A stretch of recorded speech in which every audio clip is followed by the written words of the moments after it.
L'interview matinale, première partie. Mon invité ce matin, Alain Zabulon. Alain, bonjour. Bonjour. Alors Alain, je ne sais pas comment vous présenter parce que il y a beaucoup de portes d'entrée pour accéder. Mais là, finalement, on va faire simple. Je propose qu'on fasse simple. Alain Zabulon, auteur de L'Imposteur, qui est votre 10e livre.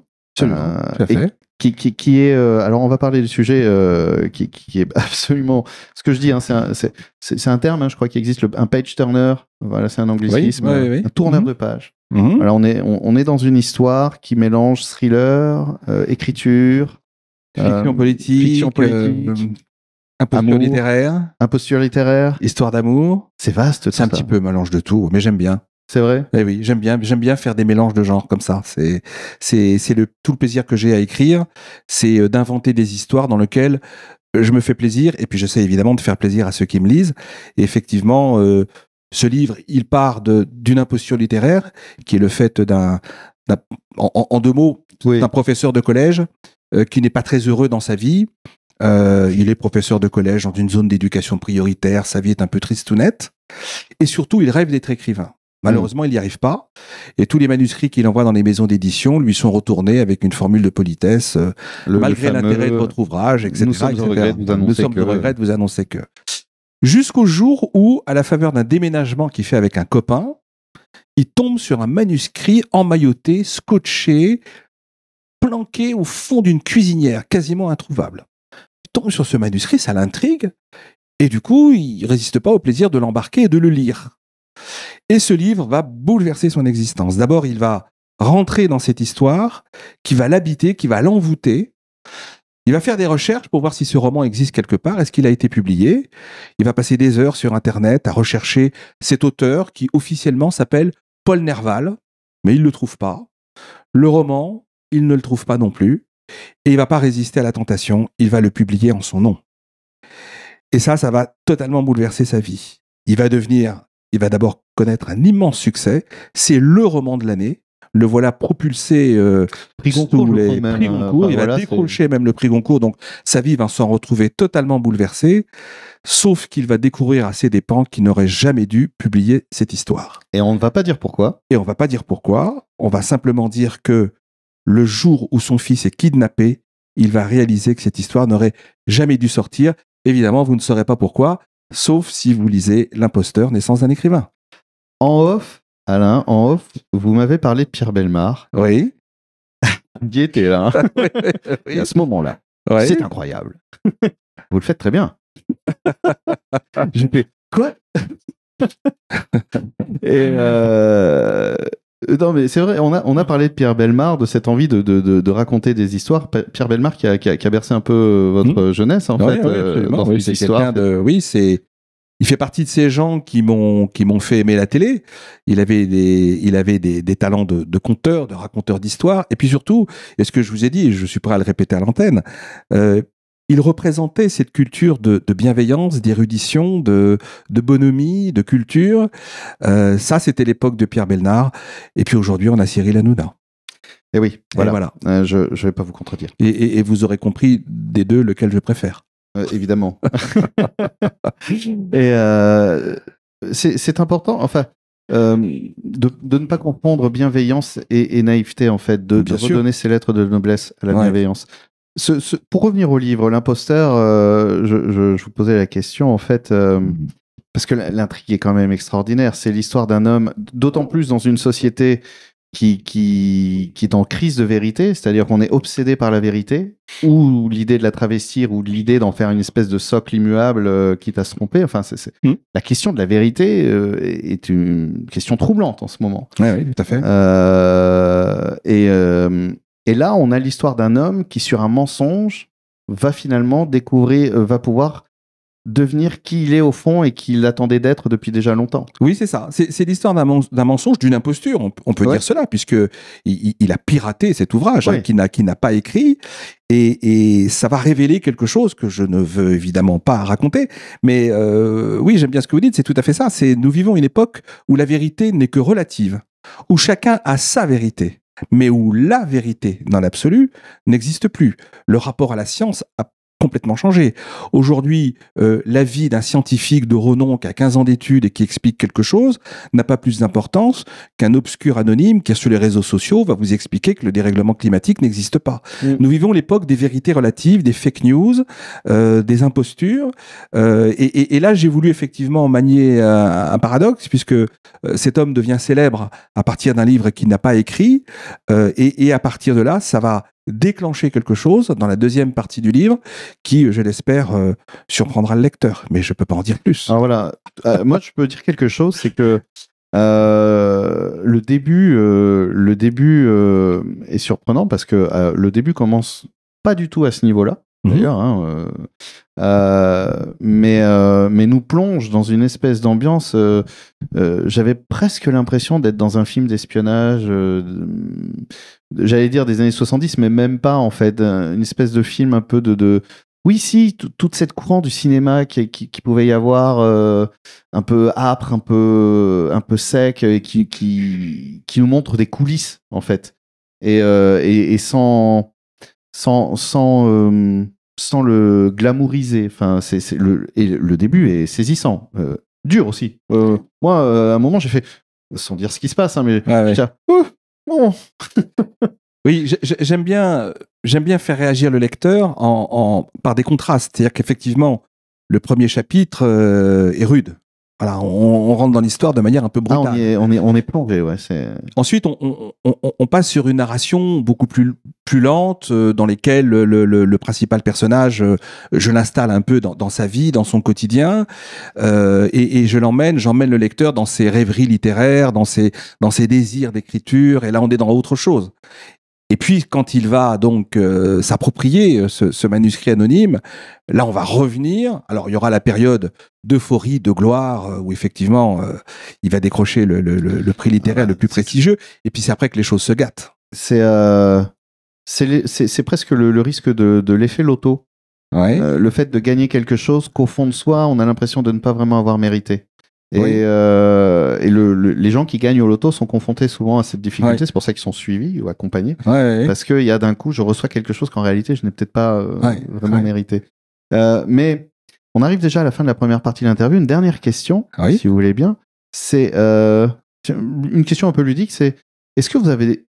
Si vous aviez été à la place de... Donc Bastien, hein, c'est ça le personnage. C'est ça. Si vous avez été à la place de Bastien, est-ce que vous auriez fait la même chose? Oh là là, la question piège. Trouver comme ça un manuscrit, chercher, vérifier, voir que personne ne le réclame, il appartient à personne, il a l'air... Je pense que j'aurais été très tenté, pour être complètement honnête, j'aurais été très tenté de le faire, mais je pense que j'aurais pas osé. Ouais. Je pense qu'au dernier moment, quelque chose m'aurait freiné, ne serait-ce que déjà par la crainte de se faire rattraper. C'est-à-dire que, après tout, il se pourrait que son imposture soit découverte. Alors, je dis pas comment les choses vont se passer, mais oui, j'aurais été tenté, bien sûr. Surtout que là, mon personnage va rentrer dans cette histoire. Il va même s'approprier un des personnages de l'intrigue dans lequel il va retrouver ce qu'il est, et il va tellement rentrer dans ces histoires qu'au bout d'un moment, je lui fais dire à un moment, c'est comme s'il l'avait écrit lui-même. Tellement il s'est approprié l'histoire. Donc, pour lui, peut-être que ça n'est pas une imposture pour lui. Peut-être qu'il se dit, en faisant connaître ce roman, je lui donne la renommée et la vie qu'il mérite, puisqu'il est aujourd'hui complètement anonyme. Donc, l'imposteur, mais peut-être le justicier d'une certaine manière. Enfin bref, il va essayer de se trouver des justifications morales, et il est habité d'un sentiment de culpabilité parce qu'il sait que ce qu'il a fait n'est pas bien. Et comme c'est un garçon qui a des valeurs, parce que moi, je m'attache un peu à mes personnages. Je veux pas le faire passer pour un salaud, parce que c'en est pas un. C'est encore plus engageant. Il est ambigu. Il a un rapport très, très ambigu. Comme nous tous, finalement. On aimerait se rêver grandi, mais on est tous un peu aussi... Voilà. Donc, oui, pour répondre à votre question, sûrement que ça m'aurait démangé, mais je ne suis pas certain que je serais passé à l'acte. Je crois que je n'aurais pas osé. On va continuer à parler de votre livre, et dans la deuxième partie de l'interview, j'aurais dû garder cette question juste pour faire un petit teaser moi aussi, mais bon. Mais on a des choses à dire aussi, et notamment sur votre parcours et comment votre parcours en tant que haut fonctionnaire, en tant que préfet, a sans doute, j'aimerais bien savoir, nourri justement la matière dont sont constitués vos livres. On va parler de tout ça dans la deuxième partie. L'interview matinale, deuxième partie, toujours avec mon invité Alain Zabulon. Nous parlons de L'Imposteur, votre 10e livre, La naissance d'un écrivain. Oui, parce qu'il y a un sous-titre quand même. L'Imposteur, naissance d'un écrivain. Oui. On va pas repartir sur tout le sujet, mais c'est ce qui m'a fait. Je me suis dit, c'est un peu coquin quand même comme sujet. Partir d'une imposture pour devenir soi. Oui, c'est gonflé quand même. Oui, mais j'aime bien. Oui. C'est un itinéraire, Alors, j'ai une réflexion qui est de dire que c'est pas par hasard qu'il a découvert ce livre. Alors, je ne crois pas au hasard. Je crois à la nécessité. Oui. Je crois au destin. Oui, voilà. Je crois que souvent on se dit, tiens, il m'est arrivé ça par hasard, que le hasard soit heureux ou malheureux. Mais en fait, c'est parce que ça devait arriver. Et les gens qui s'approprient leur destin sont capables de voir derrière le fait du hasard, c'est parce que derrière il y avait un chemin qu'ils n'avaient pas vu et que cet événement qu'ils croient être du hasard n'en est pas un. C'est pour ça que je dis que le hasard. Vous en parlez au début, c'est le destin qui se cache ou. Voilà, le hasard est le visage que se donne le destin pour ne pas se faire reconnaître. Voilà. Et je crois beaucoup à ça. Oui. Il m'est arrivé dans ma vie des événements qui sur le moment m'ont paru être des aléas, des accidents ou des hasards, et je leur ai donné du sens après. Je peux vous donner un exemple. Oui, j'aimerais bien. Lorsque j'ai quitté le poste de directeur de la sûreté d'aéroport de Paris, j'ambitionnais de revenir dans mon métier de préfet. Et j'ai donc postulé. Et ça n'a pas marché parce que, je sais pas, trop vieux, trop près de la retraite, enfin bon, bref, pour plein de raisons, ça n'a pas fonctionné. Sur le moment, j'en ai ressenti une certaine frustration, sauf que le hasard faisant peut-être bien les choses, il se trouve que ça m'a permis de démarrer une action d'élu local dans laquelle je m'épanouis beaucoup, puisque je suis élu dans ma commune. Et si finalement si j'avais eu ce poste, je n'aurais pas été l'élu local plutôt heureux et épanoui que je suis aujourd'hui. Et donc, c'était pas le hasard, c'était que mon destin n'était pas de terminer ma carrière de cette manière-là. Mais ça, on le lit parfois a posteriori. Mais il faut être capable de comprendre les clins d'œil que le destin vous envoie. D'où l'intérêt de ne pas se laisser envahir par l'émotion, d'écouter l'émotion, y compris la déception quand elle arrive, mais de ne pas la laisser gouverner notre vie, en fait. Absolument, absolument. De se laisser du temps pour voir un peu, pour lire un peu ce qui se joue réellement. Ah oui. Ça me rappelle une phrase que disait quelqu'un que j'ai connu, enfin voilà, une amie qui me disait la vie n'est ni juste ni injuste, elle est cohérente. Oui, j'aime bien, oui. Oui, il y a de ça. Et c'est vrai, souvent. C'est vrai, et je peux confirmer. J'ai mis quelques mois à me rendre compte que je ne me suis jamais autant épanoui professionnellement que dans cette radio. Ouais. J'ai travaillé dans plein d'autres endroits extraordinaires, mais ici, il y a quelque chose. Et au bout de quelques mois, je me suis aperçu que je travaille dans une rue qui porte mon nom de famille.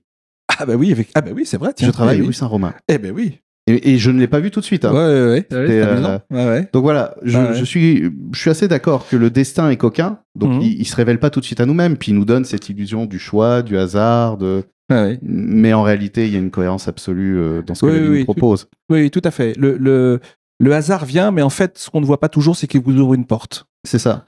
Quand j'ai fait mon service militaire en 1979, ça remonte pas hier.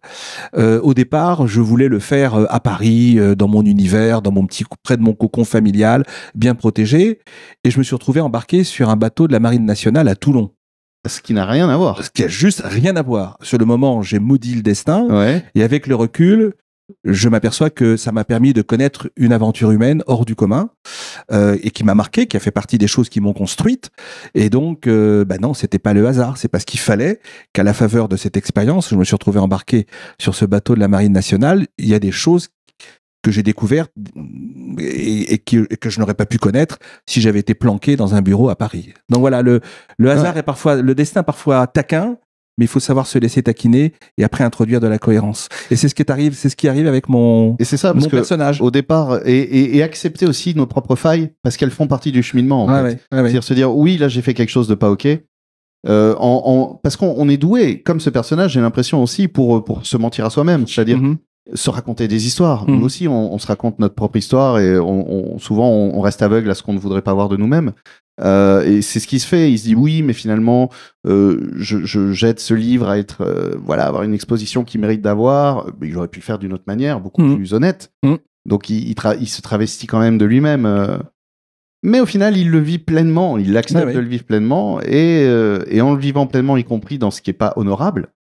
Il peut éclore à lui-même, en fait. C'est ça. Comment préfet, vous le disiez, directeur de la sûreté aux aéroports, d'autres fonctions donc qui donnent accès à, on va dire, pas ce qui se passe derrière le rideau, parce qu'il y a toujours un rideau encore plus loin derrière, mais une lecture du monde un peu plus en profondeur, en fait, des interactions sociétales, politiques, etc. Est-ce que ça vient nourrir directement Oui, très, très directement. Parce que là, je vois, on parle d'Ukraine aussi, on parle de... Oui, absolument. Il y a des amis qui connaissent mon itinéraire professionnel me disent de temps en temps, tu devrais écrire tes mémoires, ce que je ne ferai jamais. Parce que c'est un exercice totalement narcissique, auto-centré, et dans lequel, généralement, on se donne le beau rôle. Donc, j'ai aucune envie d'écrire mes mémoires. Je préfère raconter ce que j'ai vécu à travers des histoires que j'invente, qui sont de pure fiction, mais qui se nourrissent de ce que j'ai connu, de ce que j'ai vécu, de ma vision du monde, à travers mes pérégrinations territoriales lorsque je déménageais à peu près tous les 2-3 ans, de mon passage à la présidence de la République où j'ai pu voir l'envers du décor, c'est-à-dire le cœur du réacteur, comment fonctionne l'État dans sa partie la plus stratégique et la plus vitale. Ça a beaucoup également nourri ma réflexion. J'ai travaillé avec les services de renseignement qui nourrissent le pouvoir politique d'un certain nombre d'informations tout à fait stratégiques, et ça aussi ça a alimenté et ça a enrichi la vision que je peux avoir de la société française, du monde, de la place de la France dans le monde, et plutôt que d'en faire des traités savants que personne ne lira, moi je préfère en faire des fictions parce que je trouve que c'est une manière de présenter les choses qui est plus attractive. Parce que dans ce livre, mais faut pas que j'en dise trop. Oui, mais voilà, la géopolitique n'est pas très loin. C'est ça, voilà. Enfin, on peut donner quelques mots-clés, mais voilà, j'ai parlé d'Ukraine, j'ai parlé... non, on va pas parler d'autre chose. Mais oui, il y a quand même... Et justement, parce que alors moi, tout ça, c'est très très loin de mon univers, donc il y a un côté fascinant un peu... Du coup, raconter dans la fiction, c'est peut-être aussi un espace de liberté, parce que ça évite... Est-ce qu'il y a des craintes de se dire des fois... de se dire, oui, je vais plutôt fictionnaliser, parce que j'ai pas tellement envie d'avoir un monsieur un peu sombre qui m'attend en bas de chez moi et qui me dit là, Alain, fallait pas ça. Non, alors ma crainte n'ira pas jusque-là, parce que nous sommes dans un pays quand même libre, où on peut écrire et raconter un peu ce qu'on veut. En revanche, la fiction, oui, tout à fait, oui. Alors, de par les fonctions que j'ai exercées, j'ai eu accès à des informations évidemment très confidentielles que je ne peux pas révéler en aucune manière. Voilà. Mais en revanche, rien n'interdit, à partir d'un élément ou d'un fait que j'ai connu, de créer mon histoire, ma fiction, mais personne ne sait que ça peut éventuellement se rattacher, le cas échéant, à quelque chose qui s'est passé. Et ça, c'est la liberté de l'auteur. Et c'est pour ça que c'est mieux que d'écrire ses mémoires ou je ne sais quel traité savant. C'est que la fiction, l'auteur, il est libre. Il fait ce qu'il veut. Après, le lecteur, il adhère ou il adhère pas, mais l'auteur, il est libre devant son clavier d'ordinateur. Et donc, moi, je me nourris d'exemples ou d'histoires que j'ai connues ou d'affaires auxquelles que j'ai eu à connaître. Et à partir de là, j'invente ma propre histoire, mais je fais revivre ce que j'ai connu sous un visage différent. Oui, parce que finalement, peu importe, en fait, les noms, peu importe... Ce qui compte, c'est ce qui se vit, c'est le principe qui s'anime derrière, au final. Oui. Après, on peut le remettre en scène. Oui. Ça passe très très vite. Justement, j'aimerais savoir, du coup, votre matière littéraire, à vous, qui vous a inspiré, qui vous a nourri. Alors... Parce que j'allais dire John Le Carré. Alors, moi, j'aime beaucoup Romain Gary. Ouais. Je trouve qu'il a une écriture extraordinaire. Les promesses de l'aube. Là, je suis en train de relire Les Racines du ciel, qui est un des premiers romans sur la défense de l'environnement, la défense des animaux. Romain Gary est un auteur qui m'influence beaucoup par la densité, la richesse de son écriture que je n'approche même pas, fût-ce de loin. J'aime beaucoup également Pierre Lemaitre, qui est un auteur que j'ai découvert récemment. Je lis avec plaisir des auteurs plus populaires, mais populaire pour moi, c'est pas péjoratif dans ma bouche, parce que c'est bien écrit, c'est fluide et ça passe bien. Michel Bussy, Marc Lévy. Là, j'ai lu récemment Les Ombres du monde. Qui parle du génocide du Rwanda. Alors c'est une fiction, mais extraordinairement bien documentée. C'est presque un roman historique, c'est-à-dire qu'à travers un roman, il rappelle un des épisodes les plus tragiques qu'ait connu l'Afrique depuis la décolonisation, donc Les Ombres du Monde, sur le génocide du Rwanda. Et ça, je trouve ça absolument extraordinaire. Alors moi, je suis bien loin de ça. Je me compare pas à ces auteurs.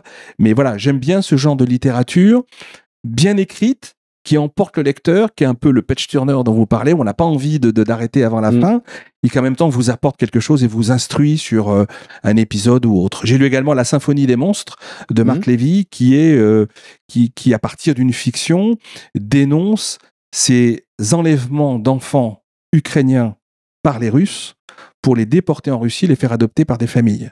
Et ça, c'est un des épisodes, c'est un des éléments les plus dramatiques de ce terrible conflit, où des enfants sont arrachés à leurs parents pour être adoptés par d'autres familles. Et c'est la commissaire aux droits de l'enfant en Russie qui organise cela. Et Marc Lévy, à partir de là, écrit une fiction qui vous prend à la gorge, je crois. Et voilà, j'aime bien ce genre de littérature. C'est bien écrit, ça parle bien, et en même temps, vous apprenez des choses. Mais la culture populaire, il y a un très beau... J'aime cette notion de culture populaire. La culture populaire, pour moi, c'est pas un gros mot. Ah non, voilà, et il y a une très belle... bon, on va arrêter là, mais le film Incassable, réalisé par Shyamalan, parle de ça. C'est-à-dire un des personnages du film, voilà, explique que les livres d'histoire de super-héros racontent le monde. En fait, et disent quelque chose de profondément vrai du monde. Et c'est vrai, la culture populaire a cette modestie qui fait qu'elle dit des choses sans se travestir. Sans en avoir la prétention. Voilà, et du coup, dit souvent des choses vraiment pertinentes sur le monde qu'on habite. Merci beaucoup Alain, on est un peu en train de déborder. Je suis trop bavard, ça c'est mon grand défaut. Mais à l'occasion, on peut continuer à en parler.